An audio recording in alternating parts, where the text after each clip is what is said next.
सोचने वाली बात है, हमारे देश का लोकतंत्र, हमारी डेमोक्रेसी असल में रहती कहाँ है?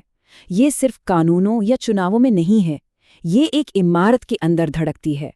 आज हम भारतीय संसद के कामकाज को समझेंगे, वो इंजन जो हमारे देश को चलाता है। तो इस सफर में हम क्या क्या कवर करेंगे? सबसे पहले संसद की बनावट यानी इसकी संरचना को समझेंगे। फिर पता लगाएंगे कि ये करती क्या है, मतलब इसकी शक्तियां क्या हैं। इसके बाद देखेंगे कि ये काम कैसे करती है, यानी इसकी प्रक्रियाएं। और आखिर में परीक्षा से जुड़े कुछ ऐसे खास तथ्य जिन्हें भूलना नहीं चाहिए। तो चलिए सीधे मुद्दे पर आते हैं। देखिए, हर बड़ी इमारत की तरह संसद का भी एक ब्लूप्रिंट है, और वो मिलता है हमारे संविधान के अनुच्छेद 79 में। तो सवाल ये है कि अनुच्छेद 79 कहता क्या है? अक्सर लोगों को लगता है कि संसद मतलब बस दो सदन, लोकसभा और राज्यसभा। लेकिन क्या ये सच है, या फिर कोई तीसरा हिस्सा भी है जिसे हम अक्सर नजरअंदाज कर देते हैं? जवाब है 3। जी हाँ, संसद के 3 अंग हैं: राष्ट्रपति, लोकसभा और राज्यसभा। और हाँ, परीक्षा के लिए एक जरूरी बात बिल्कुल नोट कर लीजिए। राष्ट्रपति संसद का एक बहुत जरूरी हिस्सा तो है, लेकिन वो किसी भी सदन के सदस्य नहीं होते। ये पॉइंट बहुत जरूरी है, इसे याद रखिएगा। अब जरा इन दोनों सदनों को देखते हैं। एक तरफ है लोकसभा, जिसे लोगों का सदन भी कहते हैं। इसमें 543 सदस्य होते हैं जो 5 साल के लिए चुने जाते हैं। ये सीधे सीधे जनता की मर्जी को दिखाता है। और दूसरी तरफ है राज्यसभा, जिसमें 250 सदस्य होते हैं, और ये एक स्थायी सदन है, मतलब ये कभी भंग नहीं होती, जिससे हमारे शासन में एक स्थिरता बनी रहती है। इसके अध्यक्ष भारत के उपराष्ट्रपति होते हैं, और इसीलिए उन्हें पदेन सभापति कहा जाता है। तो अब तक हमने समझा कि संसद क्या है। अब समय है ये जानने का कि ये करती क्या है, मतलब इसकी शक्तियां और कार्य क्या हैं। इसके काम को हम 5 हिस्सों में बांट सकते हैं। सबसे पहला और सबसे बड़ा काम, कानून बनाना, यानी विधायी शक्ति।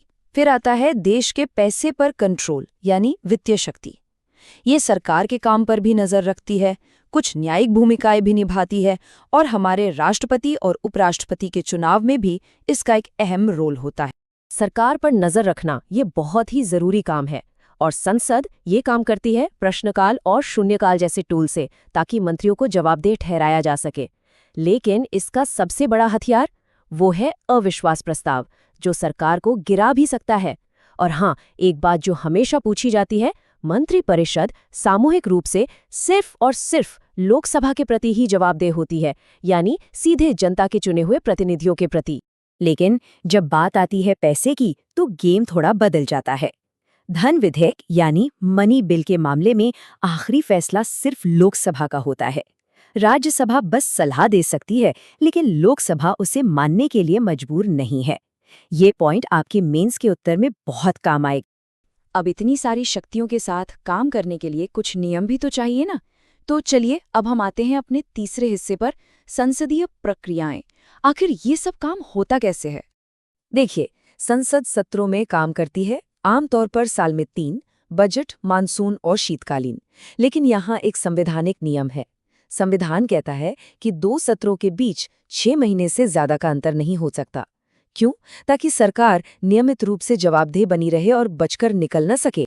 सदन के अंदर भी बहस को दिशा देने के लिए खास उपकरणों का इस्तेमाल होता है, जैसे कि प्रश्नकाल, जिसमें सरकार से जानकारी मांगी जाती है। फिर है शून्यकाल। ये एक भारतीय नवाचार है जो सदस्यों को तुरंत महत्व के मुद्दे उठाने का मौका देता है।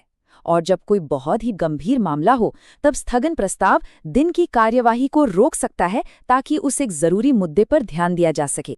याद है, हमने धन विधेयक की बात की थी। अनुच्छेद 110 में इसके बारे में लिखा है, ये बिल सिर्फ लोकसभा में ही आ सकता है, और राज्यसभा को इस पर विचार करने के लिए सिर्फ 14 दिन मिलते हैं।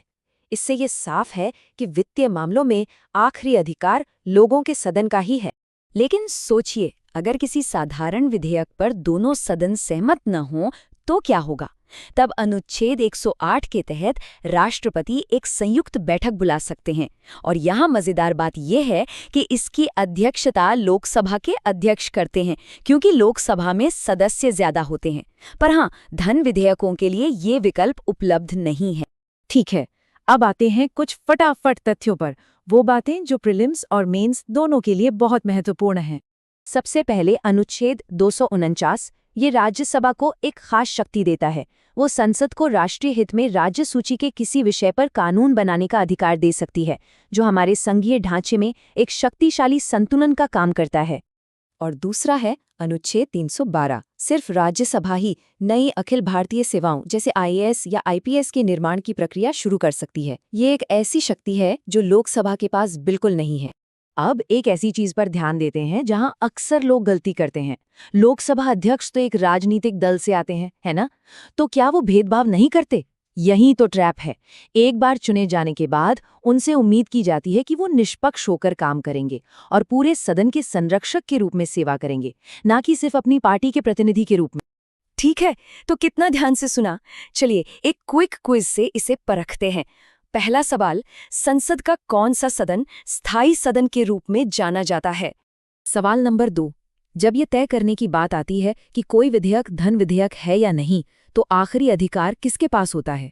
सवाल नंबर 3, संसद की संयुक्त बैठक किस अनुच्छेद के तहत बुलाई जाती है? सवाल नंबर 4, राज्यसभा की उन 2 विशेष शक्तियों में से किसी एक का नाम बताइए जिनकी हमने अभी चर्चा की है। और आखिरी सवाल, 2 संसदीय सत्रों के बीच संवैधानिक रूप से अधिकतम कितना समय हो सकता है? और जाते जाते आपके लिए एक मेंस अभ्यास प्रश्न छोड़ जाते हैं। इस बात पर विचार कीजिए कि राज्यसभा, जो कि राज्यों का प्रतिनिधित्व करती है, हमारे देश के संघीय ढांचे में संतुलन कैसे सुनिश्चित करती है। ये सिर्फ एक सदन नहीं है, ये एक संतुलन बनाने वाली शक्ति है। इस पर जरूर सोचिएगा।